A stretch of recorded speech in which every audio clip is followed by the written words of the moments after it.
장 31절에서 36절까지 봉독해 드리겠습니다. 그러므로 예수께서 자기를 믿은 유대인들에게 이르시되 너희가 내 말에 거하면 참으로 내 제자가 되고 진리를 알지니 진리가 너희를 자유롭게 하리라. 그들이 대답하되 우리가 아브라함의 자손이라 남의 종된 적이 없거늘 어찌하여 우리가 자유롭게 되리라 하느냐. 예수께서 대답하시되 진실로 진실로 너희에게 이르노니 죄를 범하는 자마다 죄의 종이라. 종은 영원히 집에 거하지 못하되 아들은 영원히 거하나니 그러므로 아들이 너희를 자유롭게 하면 너희가 참으로 자유로우리라. 아멘. 자, 우리 옆에 사람 보고 인사하시겠습니다. 반갑습니다. 주님의 사랑과 사랑합니다. 인사하십니다. 캐나다 토론토에 큰빛 교회라고 하는 교회가 있습니다. 이 교회는 임현수라는 목사님이 1986년에 캐나다로 이민을 가서 설립을 했고요. 임현수 목사님이 28년 동안 목회를 해온 그러한 교회입니다. 이번에 지금은 이제 은퇴하셔서 원로 목사님이 되셨는데요. 이 토론토 교회와 임현수 이 목사님은 18년 동안 북한을 150번 왕래하면서 약 550억 원 정도의 후원을 하고 섬겼다고 합니다. 그래서 임현수 목사님과의 토론토 교회는 고아원, 또한 양로원, 타가소 이런 것들을 많이 지어주었고요. 또 의약품을 제공을 해주었고, 그래서 18년 동안 많은 일을 행했다고 합니다. 그러다가 2015년 북한에서 하나를 요구를 했다고 그래요. 2,000명이 동시에 목욕할 수 있는 목욕탕을 지어달라라고 하는 요청이 들어왔다고 합니다. 그래서 몇 년에 걸쳐서 이 목욕탕을 지었다고 합니다. 그리고 이제 이 목욕탕을 오픈하는 그 행사를 맞이해서 이 임현수 목사님이 북한을 방북을 했다고 해요. 그런데 2015년 1월 27일 날 북한에 들어갔는데 30일 날 이 목사님이 연락이 단절되고 말았습니다.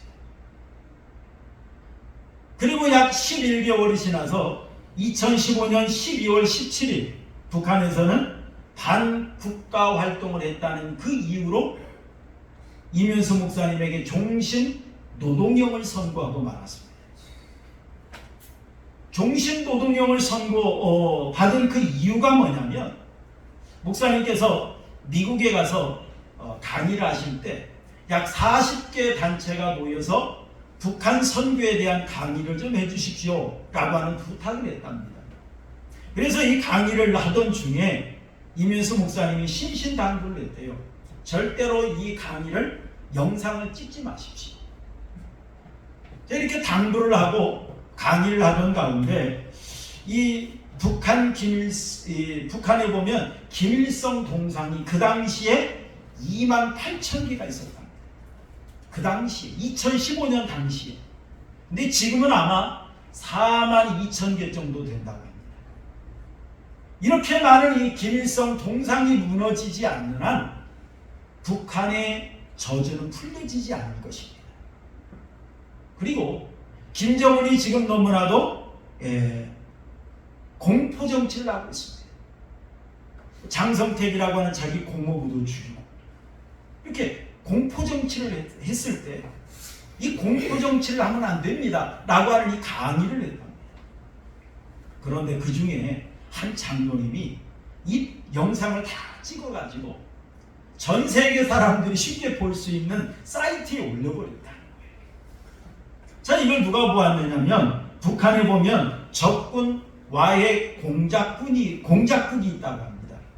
그래서 여기에서 해커도 하고, 그래서 다른 은행에 들어가서 돈을 빼내가기도 하고, 비행기 테러를 행하기도 하고 하는 이런 곳이 바로 이 적군과의 공작국이라고 해요. 그런데 여기에서 이 동영상을 보고 상부에 보고를 하고 말았답니다. 그래서 어찌 보면 이 목사님을 초대한 것도 체포하기 위한 목적을 가지고 아주 철두철미한 계획을 가지고 목욕탕 개관식만 한 것이 아니라 또 다른 일도 있으니까 제발 좀 남아달라고 당부에 당부를 하더라는 거예요. 그래서 남았는데 결국에는 체포가 되고 말았다고 합니다.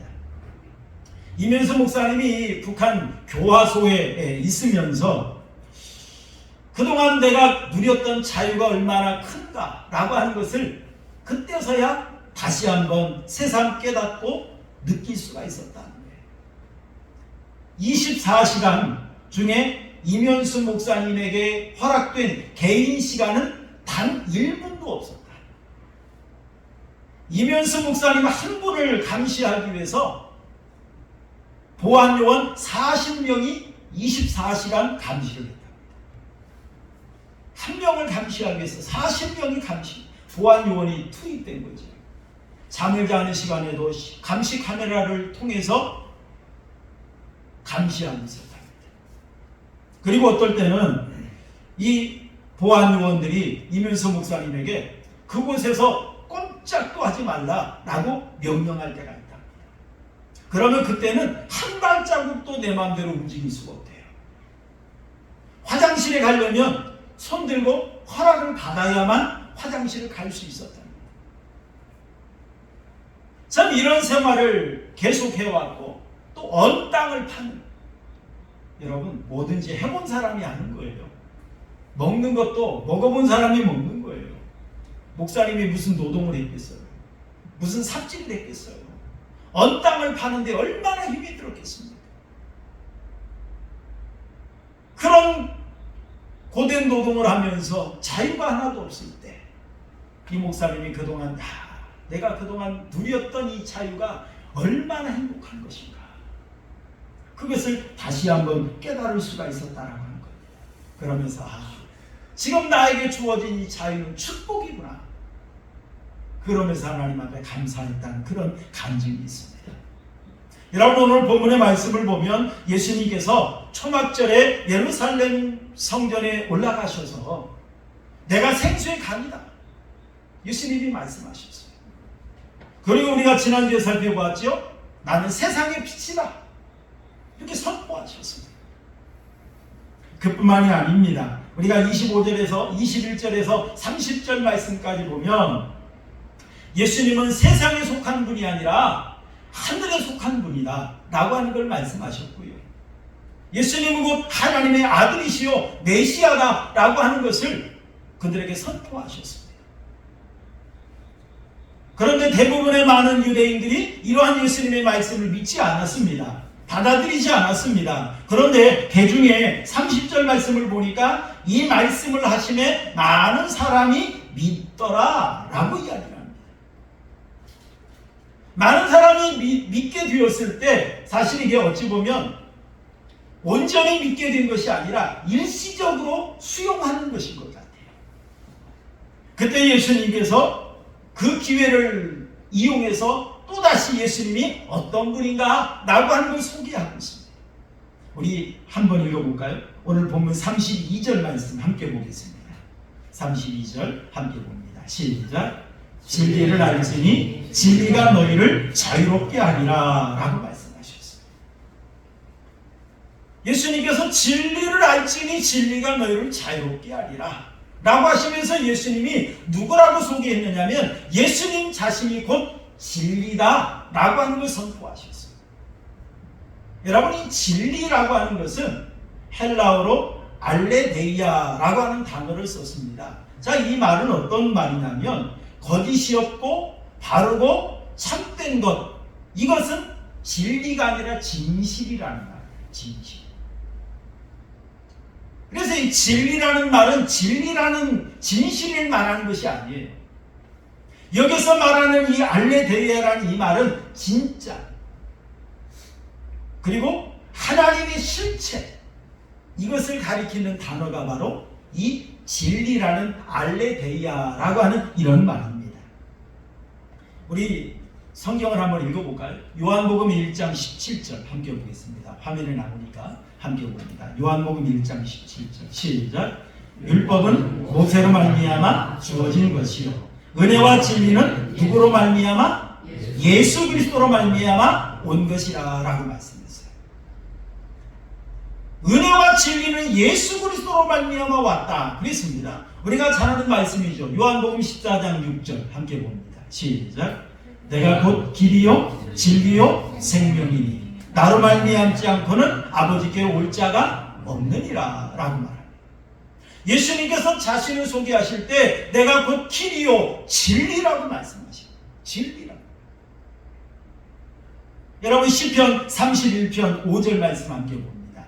시편 31편 5절 시작. 내가 나의 영을 주의 손에 부탁하나이다. 진리의 하나님 여호와여 나를 속량하셨나이다 라고 말합니다. 시편 31편 5절 말씀을 보니까 하나님을 소개하는데 진리의 하나님 여호와여 라고 말씀을 하십니다. 또 여러분 요한복음 15장 26절 함께 보겠습니다. 요한복음 15장 26절 시작. 내가 아버지께로부터 너희에게 보낼 보혜사 곧 아버지께로부터 나오시는 진리의 성령이 오실 때에 그가 나를 증언하실 것이요 라고 말합니다. 요한복음 15장 26절 말씀을 보는데 여기 성령 하나님을 소개하는데 진리의 성령이라 이렇게 소개하고 있는 걸 볼 수 있습니다. 여러분 이 말씀을 우리가 종합해서 보면 이 진리가 누구인가를 발견해 볼 수가 있습니다. 이 진리는 어떤 세상의 진실을 말하는 것이 아니라 여기서 말하는 진리란 하나님을 가리키는 말이에요.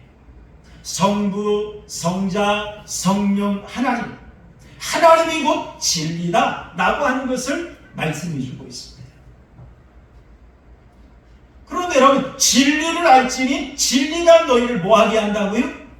자유롭게 하리라 라고 말씀을 합니다. 여러분 이 자유롭게 라고 하는 말은 헬라어로 엘류데로라고 하는 이 말이에요. 엘리데이아라는 아까 진리라는 말과 비슷하죠? 엘류데로라고 하는 이 말인데 자, 이 말은 무슨 말이냐면 자유롭게 하다, 해방시키다. 그런 해방시키다. 자, 여기서 무엇에서 해방을 시키는 걸 말할까요? 죄로부터의 해방을 시켜주는 걸 말합니다. 죄로부터 해방이 되어서 자유롭게 살아가는 것, 이것이 바로 자유라고 하는 그런 말이에요. 그래서 예수님께서 진리를 알지니 진리가 너희를 자유롭게 하리라 이렇게 말씀하신 그 의미는 어떤 말씀입니까? 진리이신 예수님께서 하나님이신 예수님께서 죄와 죽음으로부터 진정한 자유를 주기 위해서 내가 왔다 라고 예수님이 선포하신 말씀입니다. 여러분 동물원에 가보면 여러 동물이 있습니다. 특히 여러분 우리 새를 한번 예를 들어 볼까요? 새들 같은 경우는 큰 새들이 갇혀 있습니다. 어디에 갇혀 있습니까? 새장에 갇혀 있습니다. 새장은 대체적으로 작지 않아요. 큽니다. 그러다 보니까 그 안에서 새들이 날아다닐 수 있습니다. 하지만 새들은 넓은 하늘을 마음껏 날아다니는 것이 바로 새가 가진 특성 아닙니까? 그게 새의 진정한 자유 아닙니까? 그런데 새들은 동물원에 새장에 갇혀있다 보면 자기가 갇혀있다는 사실을 모르는 것 같아요. 그런 것처럼 지금 유대인들도 마찬가지예요. 유대인들도 자기들이 새장 안에 갇혀있는 새와 같은 존재라는 사실을 알지 못하고 있었습니다. 그래서 여러분 우리 33절 한번 읽어보시죠. 33절 함께 봅니다. 시작. 그들이 대답하길 우리가 아브라함의 자손이라 남의 종이 된 적이 없거늘 어찌하여 우리가 자유롭게 되리라 하느냐라고 말합니다. 예수님께서 진리를 알지니 진리가 너희를 자유롭게 하리라 라고 말씀하시자 유대인들은 예수님에게 반문합니다. 우리가 아브라함의 자손이고 우리는 남의 종이 된 적이 없는데 그런데 어찌하여 우리가 자유롭게 되리라 라고 말을 하느냐라고 하는 겁니다.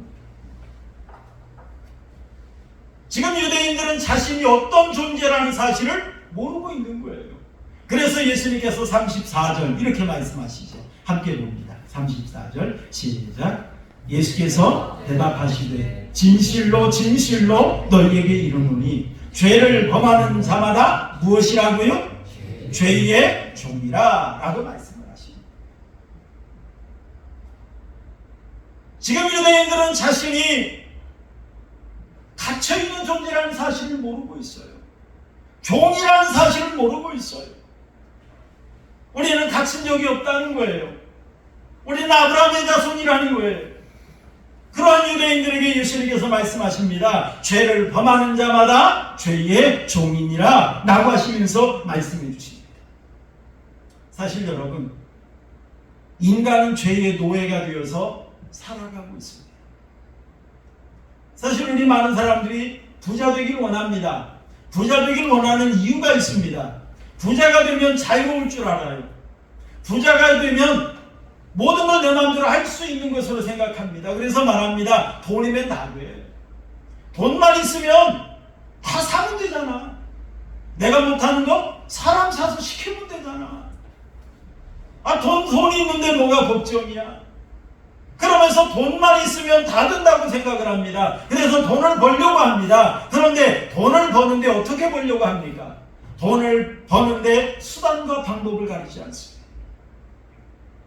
돈을 벌기 위해서는 양심도 팔아버립니다. 돈을 벌기 위해서는 목숨까지 겁니다. 돈을 벌기 위해서 친구도 팔고 가족마저도 팔아버립니다. 그렇게 해서 돈을 버는데 우리가 진정한 자유를 누리며 삽니까? 아닙니다. 결국에는 돈의 노예가 되어서 우리가 살아가고 있지 않습니까? 우리 많은 사람들이 도시에 살기를 원합니다. 왜냐하면 많은 문화생활을 누리길 원하거든요. 많은 문화생활을 누린다고 하는데 사실은 그 문화 속에 얼마나 많은 죄악들이 그 속에 묻혀 있는지 몰라요. 우리가 얼마나 죄악의 쾌락을 문화라는 것으로 포장을 하면서 죄악 속에 살아가고 있는지 우리는 알지 못하고 살아갑니다. 이렇게 우리가 죄의 종으로 우리가 살아가고 있어요. 이러한 우리를 구원하기 위해서 예수님께서 이 땅에 오셨다라고 분명히 말씀하고 있습니다.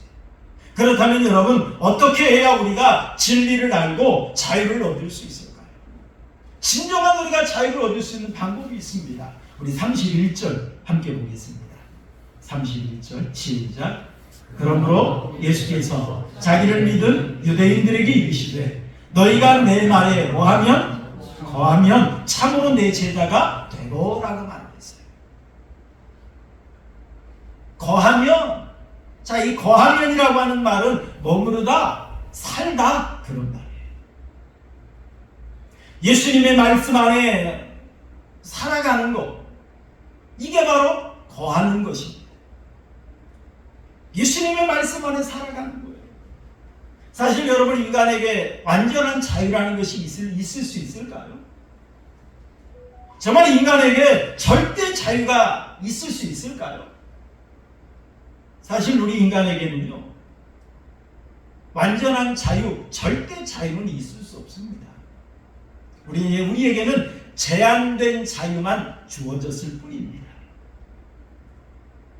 사실 그런데 이 제한이 속박이 아니라 보호이며 사랑입니다.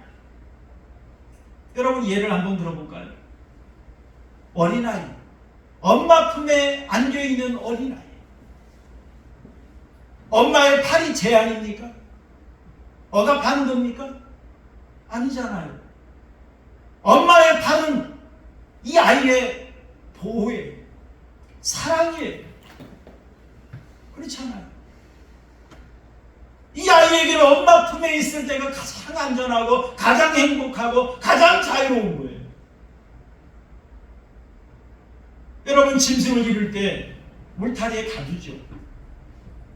울타리에 가두는 짐승의 특징이 있습니다. 대체적으로 울타리에 가두는 이유는 억압하기 위한 것도 있겠습니다만은 연약한 것들은 대체적으로 울타리에 가둡니다. 여러분 닭장을 만들 때 어때요? 철망으로 해가지고 빈틈이 없게 만듭니다. 왜요? 쪽제비나 이런 것들이 밤에 와서 잡아가거든요. 심지어 땅을 파고 들어와서 잡아가거든요. 그래서 이 병아리 같은 것을 이 연약한 닭들은 어떻게 합니까? 철망으로 아주 꼼꼼하게 보호를 합니다. 이거 제한입니까? 뭐 한편으로 말하면 제한일 수도 있겠지만 보호예요. 가장 안전한 안전막이 되는 것입니다. 여러분 그런 것처럼 우리가 예수님 안에 거한다. 예수님 말씀 안에 거한다. 여러분 이것은 억압이 아니라 우리에게 가장 안전하고 복된 삶을 살게 만드는 안전장치라는 사실입니다. 안전장치예요. 여러분 세상은 교묘하게 우리를 불러냅니다. 우리를 유혹합니다. 세상에 나와보라는 거예요. 얼마나 재밌는데, 얼마나 자유로운데, 얼마나 신나는데, 그러면서 우리를 자꾸 세상으로 나오라는 거예요. 예수님 품 안에서 나오라는 거예요. 예수님 말씀 안에, 예수님 품 안에 거하는 것은 온전한 그리스도인이라는 거예요. 편협한 그리스도인이라는 거예요. 나와보라는 겁니다. 얼마나 넓은지, 얼마나 자유로운지 마음껏 누려보라는 겁니다. 그러나 이것은 사탄의 유혹일 뿐입니다. 울타리 밖에 나오면 잡아먹어버리려고 하는 사탄의 작전일 뿐입니다. 우리는 거기에 속으면 안 돼요. 거기에 속으면 안 돼요. 사탄은 우는 사자와 같이 우리를 삼키려 합니다. 우리를 공격합니다. 우리를 유혹합니다. 거기에 넘어가면 안 돼요. 정말 우리가 주님 품 안에 있을 때 진정한 자유를 누릴 수 있는 거예요. 여러분 요즘 동성애를 주장하는 자들이 어떻습니까? 왜 우리는 자유를 억압하느냐는 거죠. 내 마음대로 내 성을 선택할 수 있고 내 마음대로 내가 즐기는데 왜 억압하느냐는 거예요. 이건 자유가 아닙니다. 멸망의 길일 뿐입니다. 멸망의 길일 뿐이에요. 이건 자유가 아니에요. 어떻게 보면 자살 폭탄하는 것과 똑같아요. 자포가는 거예요. 이건 자유가 아니에요. 여러분 우리가 추석 명절 맞이해서 온 가족이 고향을 찾고 또 이제 또 올라갈 겁니다. KTX를 타고 오고 가면 참 편해요. 약 300km를 달립니다. 전주에서 서울 가는데 1시간 반이면 가요. 편안하게 앉아있으면 서울에 도착했다고 합니다. 그런데 여러분 이 300km를 달리는 이 KTX 열차 어디 위에 있을 때 진정한 자유를 누릴 수 있습니까? 선로 위에 놓여 있을 때 진정한 자유를 누릴 수 있는 거예요. 기차가 나도 자동차처럼 마음대로 가고 싶어. 왜 나를 이 철로 위에 억압하는 거야? 여러분 기차는 철로에서 한 발자국만 벗어나도 고철덩어리에 불과합니다. 선로 위에 놓여 있을 때 300km 이상 신나게 달릴 수 있는 거예요. 그리고 제 역할을 감당할 수 있는 거예요. 여러분 물고기 물 밖에 나오면 어떻게 됩니까? 곧 말라 죽어요. 다른 사람들에게 잡혀 먹습니다. 물고기는 물 안에 있을 때 진정한 자유를 누릴 수 있는 거예요. 마음대로 헤엄치고 마음대로 자유롭게 살아갈 수 있습니다. 여러분 새의 날개 무겁다고 잘라버리면 그게 새입니까? 여러분 새의 날개 무겁습니다. 거추장스러울 수 있습니다. 하지만 그 날개가 있을 때에만 새는 자유롭게 창공을 나눌 수 있는 거예요. 마음껏 활기치며 날아다닐 수 있는 겁니다. 여러분 이것이 바로 참 자유라는 거예요. 우리가 예수님 품 안에 있을 때 하나님의 손길 안에 있을 때 이게 진정한 자유라는 것입니다. 어머니가 두 아들을 기르고 있었습니다. 어머니가 장에 갈 때마다 두 아들에게 신신당부를 해요. 얘들아 물가는 위험하니까 물가에 가 놀지 마. 엄마 올 때까지 절대로 물가에 가면 안 돼 라고 이야기했어요. 큰아들은 엄마의 말을 잘 들었습니다. 물가에 절대 가지 않았어요. 그런데 둘째 아들은 어떻게 합니까? 엄마의 말을 듣지 않고 몰래 물가에 가서 놀았습니다. 나중에 이걸 엄마가 알았어요. 엄마가 시장에 갈 때 큰 아들은 그냥 놔두고 작은 아들은 방 안에 가두고 밖에서 문을 잠궈버렸습니다. 왜 그러죠? 아들의 안전을 염려한 엄마의 울타리예요. 보호막이에요. 그런데 큰아들은 가두지 않았습니까? 엄마의 말을 잘 듣거든요. 엄마의 말을 잘 듣는 아들을 가둘 필요가 없잖아요. 얘야 너는 물가에 가면 안 돼? 엄마의 말을 잘 듣는 큰아들은 걱정하지 않습니다. 가둘 필요가 없어요. 그러나 엄마의 말을 듣지 않는 아들을 잃어버릴 수는 없잖아요. 이 아들을 보호해야 되잖아요. 그러다 보니까 방 안에 가두고 문을 걸어 잠글 수밖에 없었다라고 하는 것입니다. 여러분, 우리의 진정한 자유는 어디에서 누릴 수 있을까요? 하나님의 손길 안에 있을 때 진정한 자유를 누릴 수 있는 줄로 믿습니다. 우리가 예수님 품 안에, 예수님의 말씀 안에 거할 때 참 자유를 누릴 수 있는 줄로 믿습니다. 그래서 여러분, 우리가 정말로 우리가 참 자유를 누릴 수 있는 것, 진리를 아는 방법은 주님 안에 있을 때, 주님 안에 있을 때. 그리고 여러분, 진리를 알고 참 자유를 누릴 수 있는 방법이 하나 있습니다. 그것이 뭐냐면 아들이 되어야 된다는 거예요. 아들이. 우리 오늘 한번 읽어볼까요? 35절 말씀 함께 보겠습니다. 35절 시작. 종은 영원히 집에 거하지 못하되 아들은 영원히 뭐하나니? 거하나니라고 말했어요.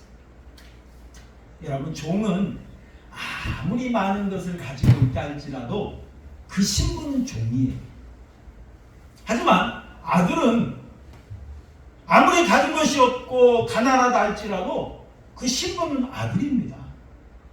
신분은 변하지 않습니다. 여러분, 종은 잘못하면 어때요? 처벌을 받습니다. 심하면 쫓겨나기도 합니다. 그런데 아들은 어때요? 잘못하면 처벌을 받을 수 있어요. 하지만 쫓아내지는 않습니다. 우리 탕자에 비유해서 하는 것처럼 탕자가 아버지 품을 떠나서 허랑방탕하며 아버지 유산을 다 탕진해버렸지만 아버지는 어때요? 그 자식이 돌아오는 게 너무너무 감사하잖아요. 너무너무 귀하잖아요. 너 왜 그랬느냐고 따져 묻지도 않고 내가 준 유산 어디 있느냐고 찾지도 않고 거짓골로 돌아오는 그 아들을 향해 맨발로 달려가서 입맞추며 환영하는 이게 바로 아버지의 마음이에요. 왜요? 아들이니까. 종 같으면 집 나가면 그냥 포기하면 돼요. 포기하면 돼요. 그러나 아들은 포기가 안 되잖아요. 아들은 포기할 수 없잖아요. 여러분, 종은 진정한 자유를 누릴 수 없습니다. 하지만 아들은 진정한 자유를 누릴 수가 있어요. 하나님께서 이스라엘 백성들이 애굽에서 430년 동안 종살이할 때 모세를 통해서 이스라엘 백성들을 해방시켜 주셨습니다. 그리고 하나님께서 이 마지막 10번째 재앙을 내리면서 어린 양을 잡도록 했어요. 그리고 이스라엘 백성들에게 그 피를 문 인방과 설주에 바르도록 했습니다. 하나님의 말씀을 믿음으로 순종한 이스라엘 백성들과 그 많은 사람들의 그 집에는 죽음의 사자가 유월했어요. 넘어갔어요. 이것을 기념하며 감사하는 절기가 바로 그게 뭡니까? 그게 바로 유월절이에요. 그게 유월절이에요. 이 유월절이란 어떤 절기냐면 종이 해방되어서 자유인이 된 것을 감사하는 절기입니다. 우리 말씀을 한번 읽어보지요. 출애굽기 19장 5절 6절 함께 보겠습니다. 출애굽기 19장 5절 6절 시작. 세계가 다 내게 속하였나니 너희가 내 말을 잘 듣고 내 언약을 지키면 너희는 모든 민족 중에서 내 소유가 되겠고 너희가 내게 대하여 제사장 나라가 되며 거룩한 무엇이 되리라? 백성이 되리라 라고 말씀하셨습니다. 하나님께서 이스라엘 백성들을 종이 되었던 그들을 하나님께서 해방시켜서 하나님의 백성이 되게 하셨어요. 하나님의 백성. 얼마나 놀라운 은혜입니까? 놀라운 하나님의 은혜지요.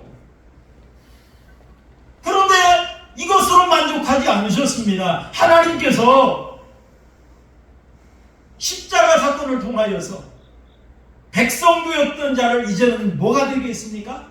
자녀가 되겠습니다. 아들과 딸이 되겠다는 거죠.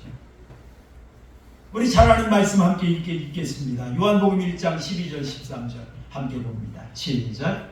영접하는 자 곧 그 이름을 믿는 자들에게는 하나님의 자녀가 되는 권세를 주셨으니 이는 혈통으로나 육정으로나 사람의 뜻으로 나지 아니하고 오직 하나님께로부터 난 자들이니라 라고 말씀했습니다. 종이었던 자를 하나님의 백성 삼으시고 하나님의 백성이었던 자를 이제는 조금 더 가깝게 아들과 딸이 되게 하셨다. 우리 갈라디아서 4장 6절 7절도 함께 보겠습니다. 갈라디아서 4장 6절 7절 시작. 너희가 아들이므로 하나님이 그 아들의 영을 우리 마음 가운데 보내사 아빠 아버지라 부르게 하셨느니라. 그러므로 네가 이후로는 종이 아니요 아들이니 아들이면 하나님으로 말미암아 유업을 받을 자니라 라고 말했어요. 하나님께서 우리를 종이 되었던 자를 이제는 아들이 되게 하셨다. 그래서 하나님을 가리켜서 아빠 아버지라, 하나님을 가리켜 내 아빠라고 부를 수 있는 은혜를 우리에게 주셨다는 것입니다. 이게 얼마나 귀한 은혜입니까? 왜 하나님께서 우리를 아들 되게 하셨을까요? 하나님 안에서 참된 자유를 누리게 하기 위해서 우리를 아들이 되게 하신 줄로 믿습니다. 우리를 아들 되게 하셨습니다. 딸이 되게 하셨습니다. 어느 수도원에서 수도원 원장이 마당에 큰 동그라미를 그려놓고 수도사들을 다 불러모았답니다. 그러면서 하는 이야기가, 내가 지금 저 아래 마을에 다녀올 텐데 내가 돌아올 때까지 원 안에 있으면 하루 종일 굶어야 되고 원 밖에 있으면 이 수도원을 떠나야 되고 이 원 위에 있으면 하루 종일 매를 맞을 것입니다 라고 하면서 내려갔어요. 그러자 처음에 이 원 안에 있던 그 수도사들이 걱정이 많았어요. 하루 종일 이 원 안에 있자니 굶어야 된대요. 또 깝깝하잖아요. 밖에 나가자니 원 밖에 나가면 이 수도원을 떠나야 된대요. 그렇다고 해서 그 원 선 위를 밟고 있자니 하루 종일 매를 맞아야 된대요. 고민이 컸습니다. 어떤 사람은 불평하기도 합니다. 왜 이런 일을 시켜가지고 우리를 이렇게 고통스럽게 하느냐고. 그런데 한 수도사가 갑자기 벌떡 일어나더니만 그 동그라미 원을 다 지워버린답니다.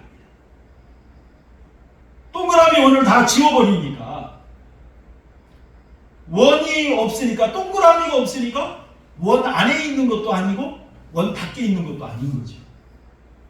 그러니까 하루 종일 굶을 이유도 없고 수도원을 떠나지 않아도 되고 매 맞지 않아도 돼요. 그래서 자유롭게 지냈다는 그런 이야기였습니다. 여러분, 이 원이라는 게 뭘까요? 사실 이게 죄입니다. 죄의 테두리 안에 있는 걸 말하는 거죠. 여러분, 정말 우리를 죄에서 해방시키기 위해서 오신 분이 누굽니까? 예수님밖에 없는 줄로 믿습니다. 예수님밖에 없어요. 정말 예수님께서 우리의 죄의 문제를 해결하시고 우리를 구원하기 위해서 오신 진정한 메시아는 예수님밖에 없다는 사실입니다. 에베소서 2장 14절 말씀 보니까 그는 우리의 화평이시니라. 둘로 하나를 만드사 원수된 것 곧 중간에 막힌 담을 자기 육체로 허시고 라고 말했어요. 하나님과 우리 사이에 중간에 담이 막혀 있어요.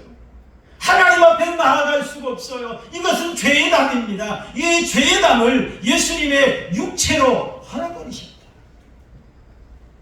16절 말씀에도 보니까 또 십자가로 이 둘을 한 몸으로 하나님과 화목하게 하게 하시니라. 원수된 것을 십자가로 소멸하시고 라고 말했어요. 하나님과 우리가 원수되었잖아요.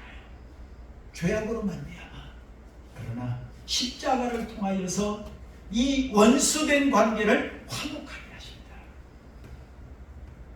이 은혜로 말미암아 고린도후서 5장 17절 말씀 보니까 그런즉 누구든지 그리스도 안에 있으면 새로운 피조물이라 라고 말씀했어요. 여러분, 새로운 피조물이란 어떤 의미일까요? 그런즉 그리스도 안에 있으면 새로운 피조물이라. 여러분이 말했지 새로운 피조물이라는 말은 어떤 의미냐면 하나님 나라를 사는 사람들이라는 거예요. 하나님 백성답게 사는 사람들이라는 그런 말입니다. 하나님께서 주신 은혜, 하나님의 사랑을 마음껏 누리며 만끽하며 살아가는 그리스도인들을 가리키는 말이 새로운 피조물이라는 거예요. 그리스도 안에 있을 때 우리가 하나님 백성으로 진정으로 행복하게 살 수 있어요.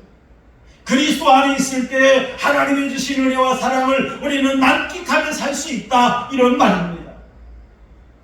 사랑하는 성도 여러분, 감옥과 수도원의 차이는 무엇일까요? 여러분, 감옥은, 수도원은 한편으로 보면 갇혀있는 것이 공통점이에요. 갇혀있어요. 그러나 또한 차이점도 있습니다. 이 감옥은 타인에 의해서 강제로 끌려와서 갇혀있는 사람들이고, 수도원은 어떻습니까? 자유로 자기가 자원해서 찾아와서 갇힌 사람들이에요. 감옥에 갇힌 사람들은 어떻습니까? 항상 원망과 불평으로 가득 차 있어요. 나가기만 해봐라, 내가 복수할 거야. 분노에 가득 차 있어요. 그런데 수도원에 있는 사람들은 어떻습니까? 감사가 넘쳐요. 은혜가 넘쳐요. 왜요? 갇혀있는데 왜 이런 차이가 있을까요? 정말 주님 안에서 하나님의 사랑을, 하나님의 은혜를 누릴 때 인정한, 이게 바로 진정한 자유요 행복이라는 것입니다. 사랑하는 성도 여러분, 정말 우리를 자유롭게 할 수 있는 것이 뭘까요? 진리밖에 없다는 사실입니다. 진리. 이 진리는 누구입니까? 성부, 성자, 성령, 하나님인 줄로 믿으시기 바랍니다. 하나님 안에 거할 때, 예수님의 말씀 안에 거할 때 우리가 진정한 자유를 누릴 수 있어요. 진정 우리가 복된 길을 걸어갈 수 있습니다. 그러므로 우리 사랑하는 하은교회 성도 여러분, 여러분들은 예수님을 마음속에 진정으로 영접할 수 있기를 바랍니다. 예수님을 나의 주님으로 믿으세요. 예수님이 이 땅에 왜 오셨나? 나를 위해서 오셨고, 나를 구원하기 위해 오셨고, 나의 죄를 대속하기 위해서 십자가에 죽으셨다는 사실을 믿으시기를 바랍니다. 그리고 그 은혜에 감사해서 이제는 주님의 말씀 안에, 주님의 뜻 안에 살아가는 가운데 참된 자유, 진정한 은혜를 누리며 살아가는 우리 아흔교회 성도님들이 되시기를 주님의 이름으로 축원합니다.